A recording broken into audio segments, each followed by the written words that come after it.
"Get on your knees," the officer barked, and for one suspended second, an entire city block forgot how to breathe. The late afternoon sun hung low over downtown Atlanta, painting the glass towers in gold while heat shimmered above the asphalt. Car horns echoed in the distance, traffic crawled bumper to bumper, and people on the sidewalk slowed their steps the way people always do when trouble appears in public and belongs to someone else. In the center of the growing circle stood Officer Ryan Mercer, 6 feet tall in a pressed Navy uniform, jaw locked tight, one hand resting near his belt as if authority itself lived there. In front of him was a woman in a charcoal blazer and dark slacks, her purse resting near the curb where he had ordered her to place it. She was black, mid-40s, posture straight, expression unreadable. Even surrounded by noise, she carried a strange stillness. "I said now," Mercer snapped, louder this time, because some men confuse volume with control. A few phones lifted into the air. Someone whispered that she must have done something. Someone else muttered that cops don't stop people for no reason. The oldest lie in America passed quietly from stranger to stranger. The woman lowered herself to one knee, then the other, careful, deliberate, almost graceful. She did not tremble. She did not beg. She simply looked ahead as if this moment were temporary and she knew something no one else did. Mercer seemed irritated by her calm. He stepped closer and pointed toward the pavement. "Hands where I can see them." She placed her palms forward. A thin silver watch caught the sunlight for an instant before her sleeve covered it again. Across the street, a delivery driver removed his cap and frowned. A teenage boy filming the scene kept glancing between the officer and the woman, uncertain which version of justice he was witnessing. "Name?" Mercer demanded. "Danielle Brooks," she answered, voice even and low. "You were asked to identify yourself 3 times. "And I asked why I was being detained 3 times, she replied. That answer brought a few nervous laughs from the crowd, the kind that appear when people sense tension but still want entertainment. Mercer's face hardened. He had expected fear, apology, maybe tears. What he got instead was composure, and composure can feel like disrespect to those addicted to obedience. "You fit a description," he said. "Of what?" she asked. He didn't answer. He didn't need to. Everyone standing there knew the oldest descriptions require no details at all. Wind moved through the avenue, carrying the smell of hot concrete and street food from a nearby cart. Danielle's hair shifted slightly across her shoulder. Her knees pressed into the rough road, but her back remained perfectly straight. It was the posture of someone who had been tested before and refused to become smaller for anyone. Mercer glanced at the phones recording him and straightened his own shoulders. Performance had entered the scene now. "Stay down until I say otherwise." "Officer," she said quietly, "what time is it?" The question was so unexpected that even he blinked. "What?" "The time," she repeated. "What time is it right now?" He scoffed. "You think this is a joke?" But Danielle only looked toward the far end of the street where traffic had begun to shift. A black SUV turned the corner. Then another. Then a third. Their windows were dark, their movement precise, and their arrival changed the air before they ever reached the curb. The crowd lowered their phones. Mercer turned slowly, annoyance giving way to confusion. Danielle lifted her eyes to him for the first time since kneeling. There was no anger in them. Only certainty. "Right on schedule," she said. The 3 black SUVs rolled to a stop with the kind of precision that does not belong to ordinary traffic. Engines quieted almost in unison. Doors opened in measured sequence. Men and women in dark suits stepped out first, scanning rooftops, sidewalks, windows, and every face in the crowd with disciplined calm. They did not shout. They did not rush. Yet the entire block shifted around them as if some invisible force had entered the street. Conversations died mid-sentence. Phones lowered. Even the city noise seemed to retreat. Officer Ryan Mercer stood frozen beside Danielle Brooks, one hand still near his belt, the other hanging uncertainly at his side. Confidence had left him so quickly it looked like surprise. He glanced at the badge clipped to the nearest agent's jacket, then at the convoy, then back at the woman still kneeling on the pavement. For the first time since this began, he looked like a man searching for instructions. Danielle remained exactly where she was. Knees on the road. Spine straight. Eyes steady. She had not asked to be helped. She had not called for rescue. She had simply waited. A tall man with silver at his temples approached from the lead vehicle. His suit was plain, expensive only to those who recognized quality. He stopped 3 feet from Danielle, then turned his gaze toward Mercer. "Officer," he said, voice calm and level, "step back." It was not loud, but it carried the weight of being obeyed. Mercer hesitated. "This is an active stop," he replied, trying to rebuild authority from the pieces. "Sir, I need identification from all parties." The man reached into his coat, produced a credential wallet, and opened it for less than 2 seconds. Mercer's eyes widened before he could hide it. "Deputy Secretary Warren Cole," someone in the crowd whispered after reading lips more than hearing words. The name moved through the sidewalk like electricity. Cole closed the wallet and looked down at Danielle. He said softly, "Apologies for the delay." Then, in full view of everyone watching, he stood at attention. A second official beside him followed. Then a third. Ryan Mercer took one involuntary step backward. Danielle lifted one hand slightly. "At ease," she said. She rose from the pavement without assistance, brushed dust from one knee, and adjusted the sleeve over her watch. No anger. No dramatic gesture. Just composure returning to its natural height. She turned to Mercer, who now seemed unable to decide where to place his eyes. "You asked for identification," she said. From an inner pocket, she removed a leather case and opened it. Inside was a military credential marked with an eagle insignia and a rank that changed the temperature of the afternoon. Colonel Danielle Brooks, United States Army. Mercer stared at the card as if reading could undo it. "That cannot be right," he muttered. "It is," said Cole. "And if you had run the plate on the vehicle you stopped, you would have known it belongs to a secured federal pool." The teenage boy across the street kept filming, hands shaking now for an entirely different reason. A woman near the bus bench covered her mouth. Another person quietly said, "Oh no," though no one knew whether it was sympathy or satisfaction. Danielle closed the credential wallet and slipped it away. "Officer Mercer," she said, voice measured, "I asked repeatedly why I was being detained. You never answered." He opened his mouth, but nothing came. She continued, "You also instructed me to kneel in public without cause. That choice belongs to you." Sweat gathered at his temples despite the breeze moving through the avenue. For a man who had controlled every second 10 minutes ago, time now seemed to move against him. Then 2 marked internal affairs sedans turned onto the block, lights silent, steady, unmistakable.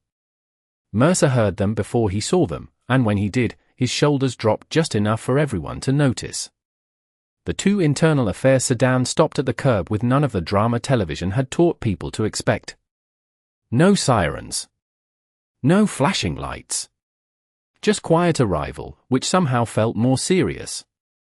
4 investigators stepped out carrying tablets and sealed evidence bags, dressed in plain jackets with city insignia stitched near the shoulder. They moved with the efficiency of people who had done this many times and wished they never had to do it again. The crowd parted without being asked. Officer Ryan Mercer stood in the center of the street, no longer commanding the scene, only occupying it. His radio crackled uselessly at his shoulder. One investigator, a woman in her 50s with reading glasses and a calm face, approached him first.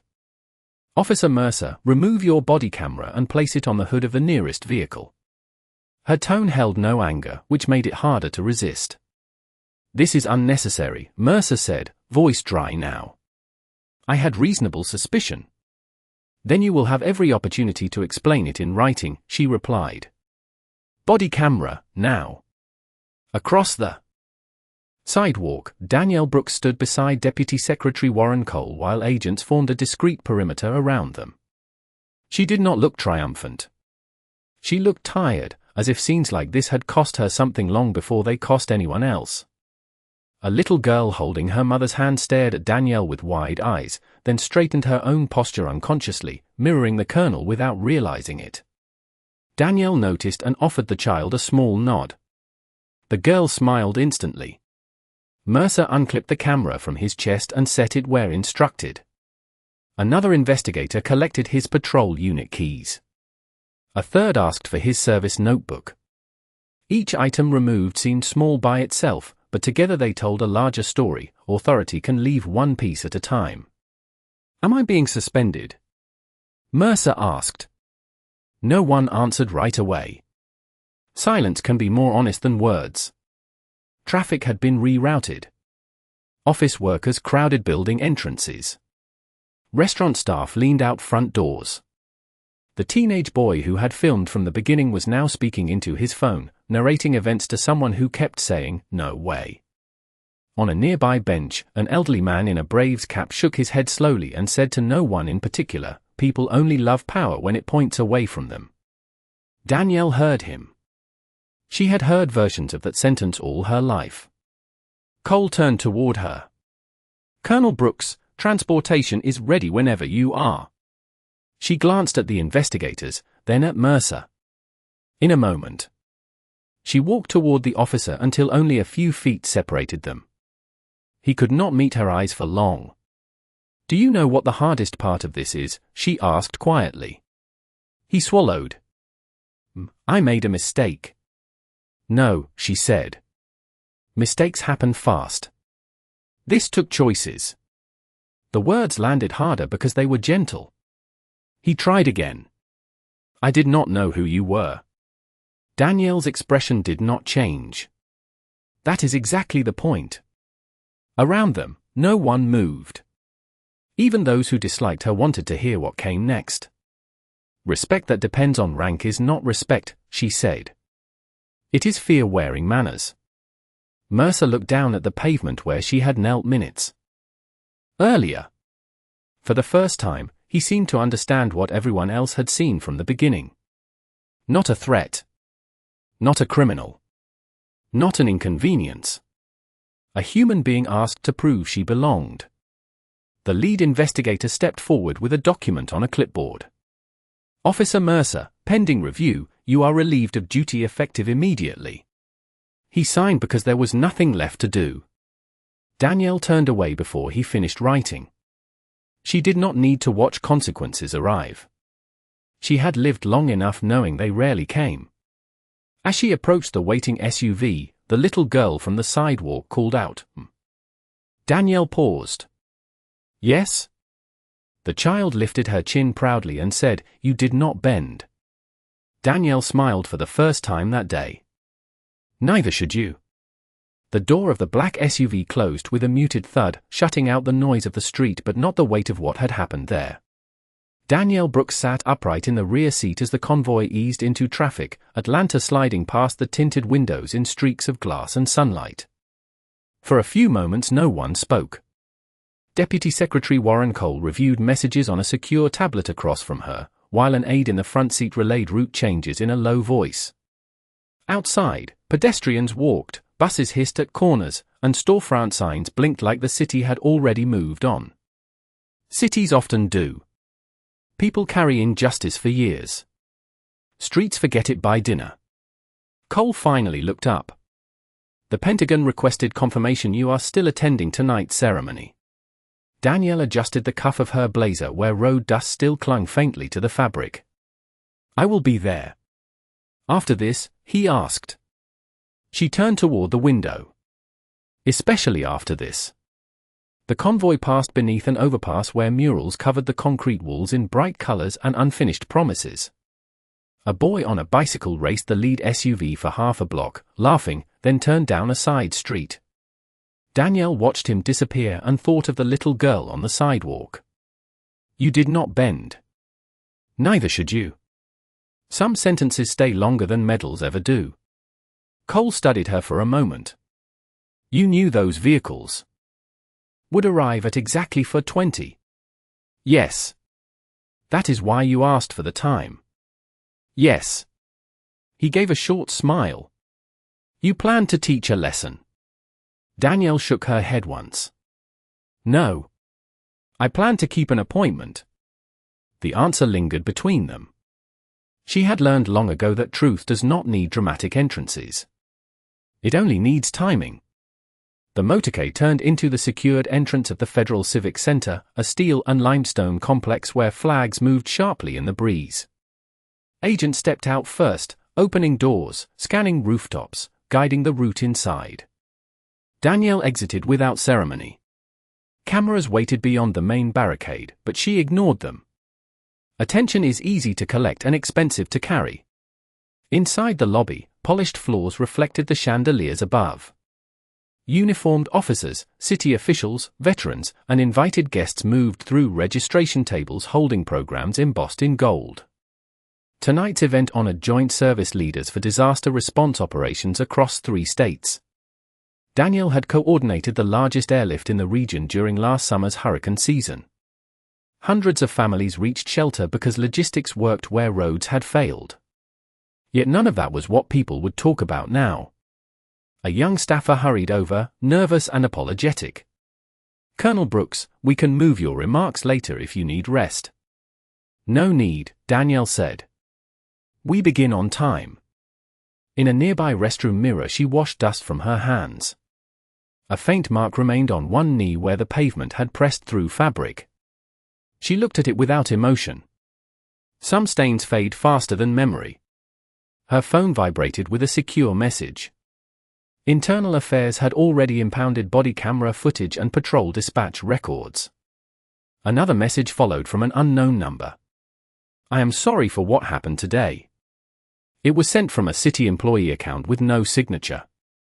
She stared at it, then locked the screen. Anonymous regret often arrives after public courage would have mattered more. In the Grand Hall, guests took their seats beneath rows of state and military flags. Murmur spread as she entered. Some recognized her rank. Others recognized her face from videos already moving online. Cole approached the podium and tapped the microphone. Ladies and gentlemen, before tonight's program continues, there is one person whose service represents discipline under pressure in every sense of that phrase. Applause began before he said her name. Danielle walked toward the stage, heels steady against the marble floor. Beyond the bright light she saw veterans rise first, then civilians, then nearly the entire room standing with them. Hours earlier she had been told to kneel on a city street. Now hundreds stood because respect had finally learned where to look. The applause rolled through the Grand Hall in waves, rising from polished seats and echoing against marble columns, but Danielle Brooks heard something deeper beneath it all. Recognition. Not the shallow kind attached to headlines or uniforms, but the rare sound of people standing because they understood what steadiness costs. She reached the podium as Deputy Secretary Warren Cole stepped aside. The lights were warm against her face. Rows of officials, service members, civic leaders, and families looked back at her. Some with admiration. Some with curiosity. A few with discomfort after checking their phones and learning why the room had shifted so suddenly around her name. Danielle placed both hands lightly on the sides of the podium and waited. Silence, when chosen, can command more than shouting ever could. Thank you, she said at last. Her voice was calm, low, and carried easily to the last row. I accept this honor on behalf of every person who did their duty when no one was watching. The room quieted further. She did not speak like someone trying to impress anyone. She spoke like someone who had no time left for pretending. During last year's storms, we moved families out of flood zones, delivered medicine where roads had disappeared, and reunited children with parents who thought they had lost everything. None of that happened because one person was extraordinary. It happened because teams stayed disciplined when conditions were hard. Heads nodded across the hall. Veterans understood that language immediately. Civilians felt it even if they had never worn a uniform. Danielle glanced down once, then back up. Discipline matters most when power is available. A murmur moved through the audience. Some knew where she was going now. Others were only beginning to understand. Anyone can behave well when they have none. Character is revealed when authority is in reach and another person is vulnerable. The words landed softly, but they landed everywhere. Cameras near the rear aisle zoomed closer. A councilman in the front row shifted in his seat. 2 reporters stopped typing and simply listened. Cole watched from the wings with folded hands and the expression of a man glad he had invited honesty into the room. Danielle continued. Today, many people saw a public scene on a city street. Some of you may have seen the video already. Some of you may only hear about it tomorrow. I will not describe it in detail because one incident is never only one incident. The room became still enough to hear programs rustle. What happened today did not begin today. It began every time dignity was treated as optional. Every time assumptions were accepted as procedure. Every time silence felt safer than speaking. A woman near the center row wiped her eyes quietly. A young cadet sat straighter than before. Danielle's gaze moved across the audience until it settled nowhere and everywhere at once. So let me be clear. I am not proud because I was recognized after the fact. I would have preferred to be unseen and treated fairly from the start. That line drew a different kind of response. Not applause. Reflection. The kind that asks people private questions in public spaces. She lifted the medal box presented to her moments earlier, then set it back down unopened. Awards are symbols. Conduct is proof. Somewhere in the rear, someone began clapping slowly.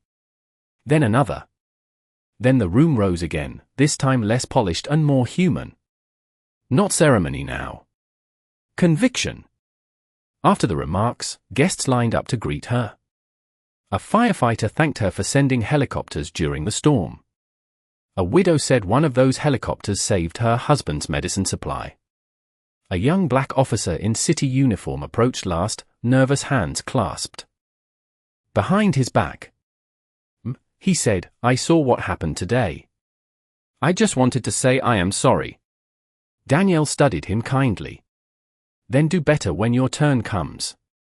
He nodded once, more affected by those 7 words than by any speech that night. Across town, Ryan Mercer sat alone at his kitchen table staring at a television screen where the same woman he had ordered downward hours earlier now stood taller than every person in the room. Ryan Mercer had turned off the television twice, and twice he turned it back on. The living room of his apartment felt smaller than usual, crowded not by furniture but by the sound of his own thoughts. The evening news replayed the ceremony in clipped segments. Colonel Danielle Brooks at the podium. The standing ovation. The line about dignity not being optional already quoted in bold text beneath her image. Then the footage from the street returned again. Grainy phone video. Sidewalk angles. His voice sharper than he remembered. Her posture steadier than he had noticed. He muted the screen and sat back in the silence. Outside his window, Atlanta traffic moved in ribbons of red brake lights, people heading home to dinners, errands, laughter, ordinary endings. His day had ended somewhere else entirely. The kitchen clock ticked loud enough to be irritating. A folder from Internal Affairs sat unopened on the table beside him. Temporary suspension pending review. Surrender of city property. Mandatory interview at 800 hours. Words written in neutral language that still managed to feel heavy. He poured coffee he did not want and let it go cold untouched. For years Ryan had believed reputation was the same thing as character. Good evaluations. Strong arrest numbers. A supervisor who liked his confidence. Neighbors who waved. A family that said he had always wanted to protect people. He had built himself from those reflections and rarely asked what happened when mirrors were removed. Tonight there were no mirrors left, only glass. His phone vibrated with messages. Some from officers saying to stay strong. Some warning him not to speak publicly. One from his brother simply read, "What really happened?" Ryan did not answer any of them. He walked to the bathroom and looked at himself under bright overhead light. Same face. Same uniform line still marked faintly across his shoulders where the shirt had rested all day. But certainty was gone, and without certainty he looked older. He remembered the moment she asked for the time. He had heard arrogance in it. Mockery. Defiance. Now he understood it might have been none of those things. It might have been composure from someone who knew panic would only feed the scene. He thought of her words in the street. Mistakes happen fast. This took choices. He wanted to reject them. Wanted to explain pressure, procedure, instinct, suspicious behavior, officer safety, all the phrases that can be arranged like bricks into a wall. Yet behind every phrase stood one stubborn fact. He had chosen suspicion before information. He had chosen command before conversation. He had chosen image before truth. Ryan returned to the table and finally opened the folder. Inside was a transcript request, witness list, notice of media preservation, and a printed still photo taken from bystander footage. In the image, Danielle was kneeling on the road while he stood above her pointing downward. What unsettled him most was not how he looked. It was how normal he had believed it was. There are moments that ruin a person only because they reveal the shape already there. Another message appeared on his phone, this time from his mother. I saw the news. Call me when you are ready to be honest. He stared at that sentence for a long time. No defense in it. No comfort. Just a door left open if he chose to walk through it. Near midnight he turned the television on once more. A late program replayed Danielle leaving the stage as guests crowded to shake her hand. The host called her a symbol of grace under pressure. Ryan muted it again. Symbol was too easy a word. Symbols do not feel humiliation. Symbols do not kneel on hot pavement. People do. He rose, went to the hallway closet, and carefully removed his pressed spare uniform hanging inside. He looked at the badge pinned to the chest and, for the first time in many years, saw not honor but responsibility unmet. He set it back gently and closed the door. Tomorrow investigators would ask what happened on that street. Tonight a harder question waited in the room with him.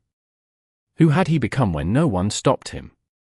At 7:58 the next morning, Ryan Mercer sat in a narrow interview room on the 4th floor of Internal Affairs.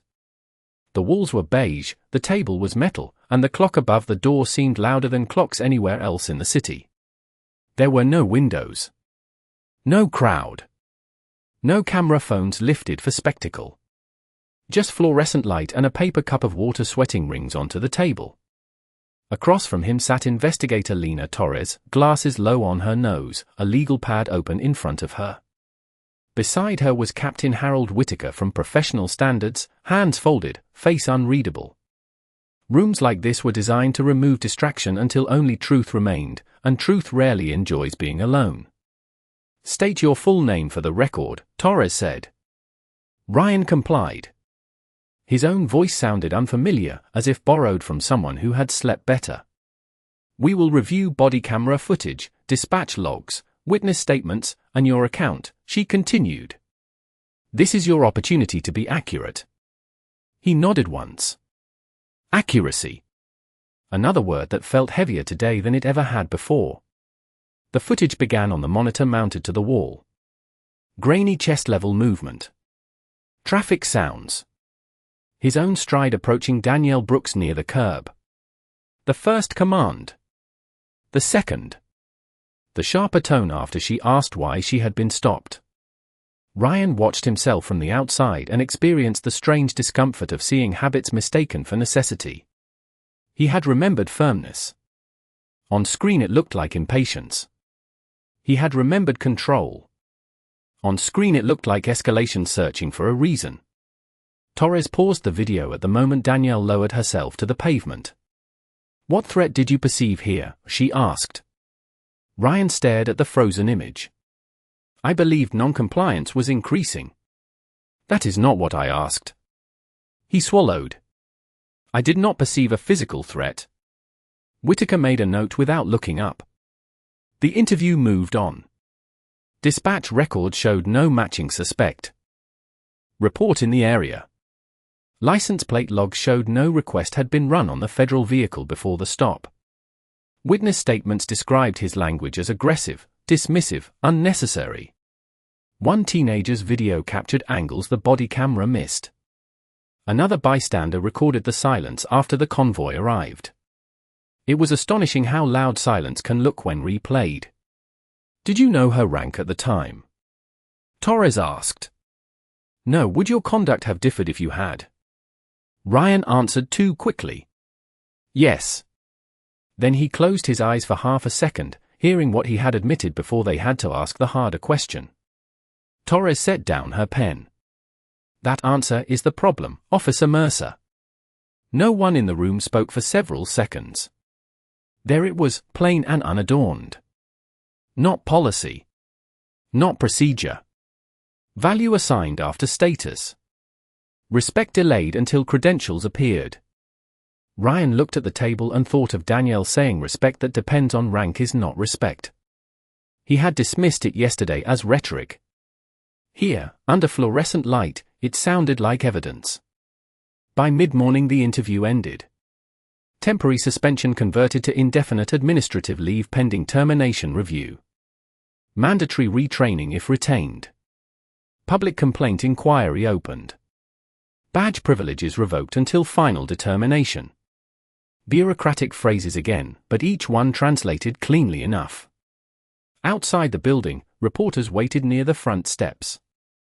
Ryan exited through a side door to avoid them and found only rain.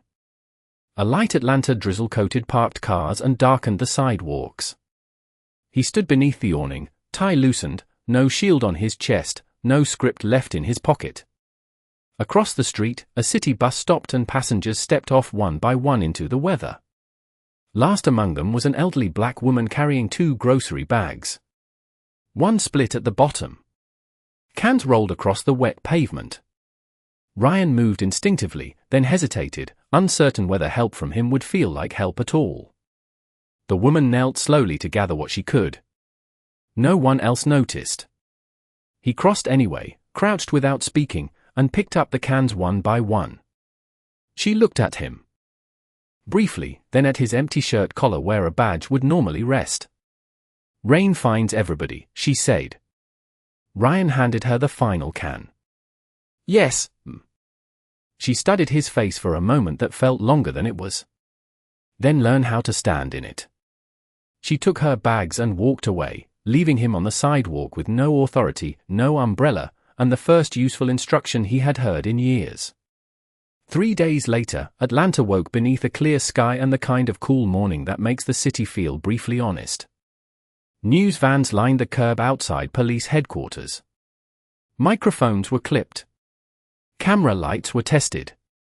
Producers spoke in rushed whispers while coffee steamed from paper cups. By 8:05 every major station was live.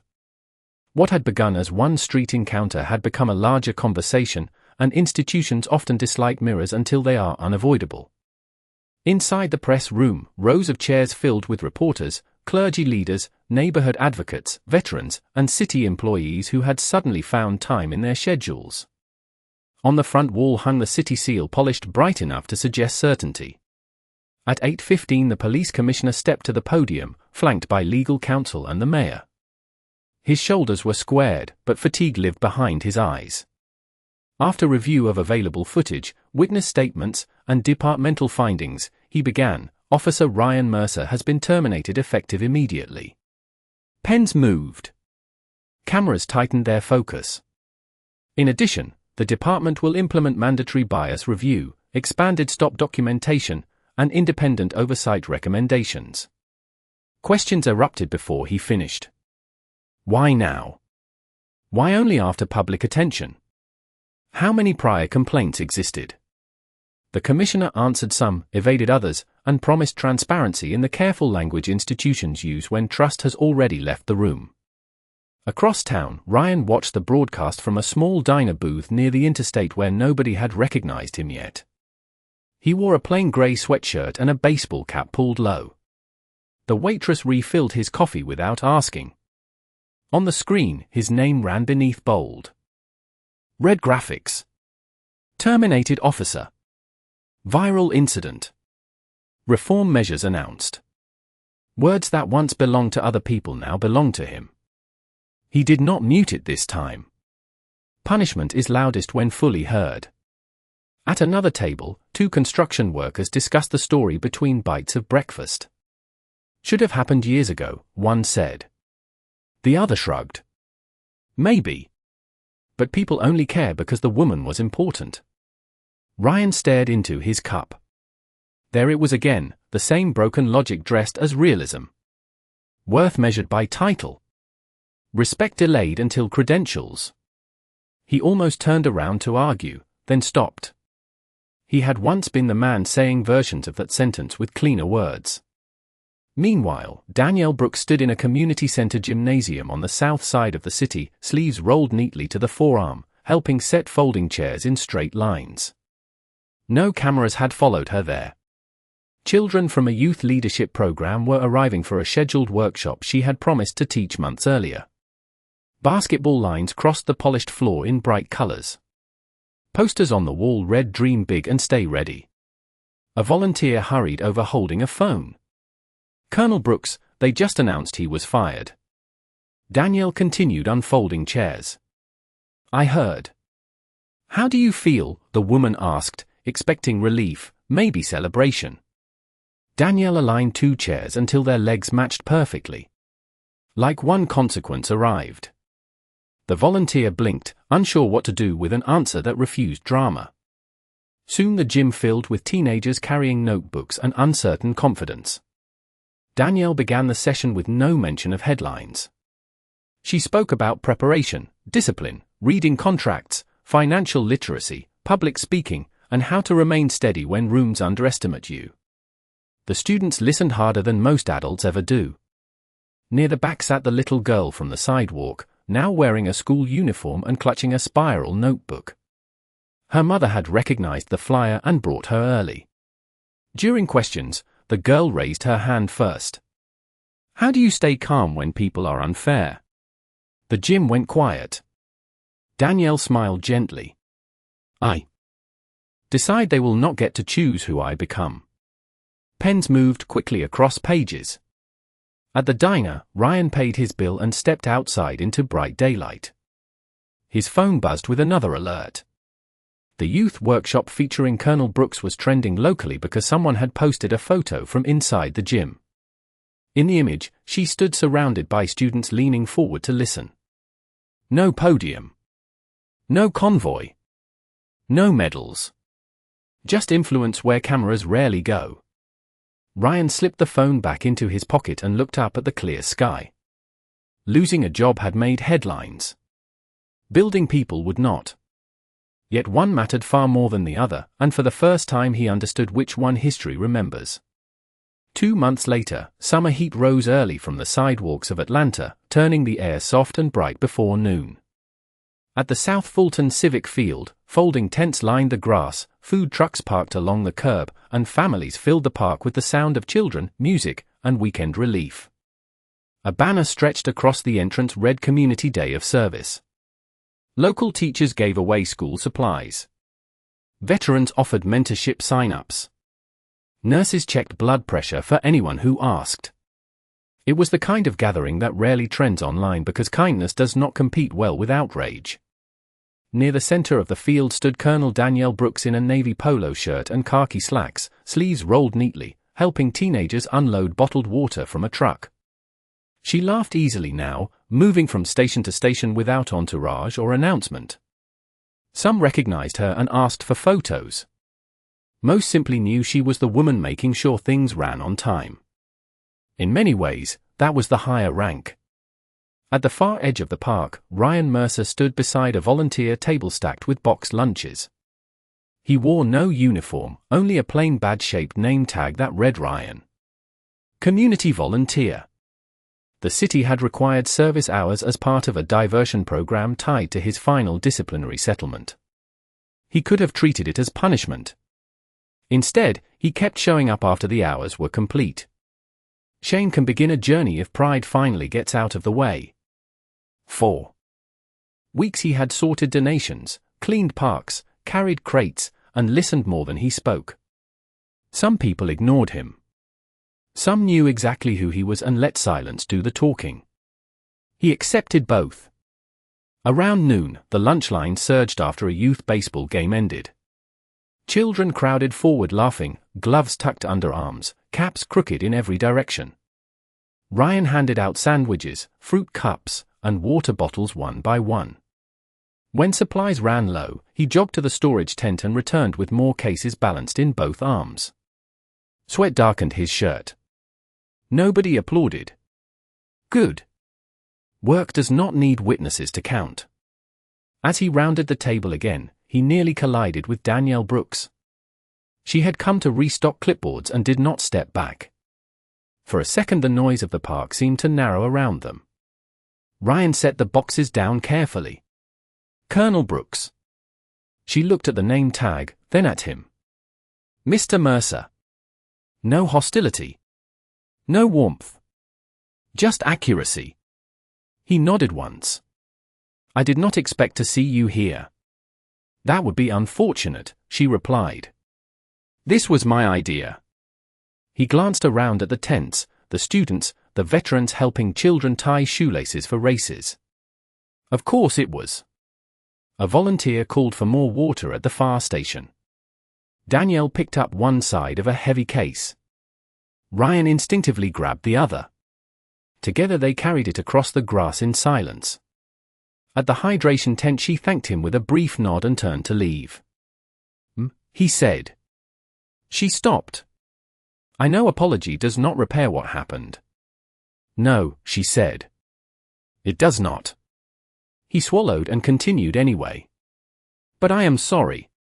And I was wrong before I knew your name, before I knew your rank, before I knew anything worth knowing. Danielle studied him longer this time. The field behind them buzzed with ordinary joy. Then keep learning before you are certain, she said. That is where most damage begins. She started to walk away, then paused once more. And stop needing important people to remind you that everyone is. Ryan stood still as those words settled into him deeper than punishment ever had. Across the park, the little girl from the sidewalk sprinted past carrying a face-painted kite. She waved at Danielle, then unexpectedly waved at Ryan too. He raised a hand back, surprised to be included. The afternoon moved on. Music rose. Children shouted. Volunteers worked. No cameras gathered. No headlines formed. Months earlier, one person had been forced downward in public so another could feel tall. Now both stood on the same field carrying supplies to strangers. Power had once worn a badge and pointed at the ground. Wisdom now wore no symbol at all. And if the city remembered anything from that spring, it would not be the moment someone knelt. It would be the day everyone else learned who truly stood.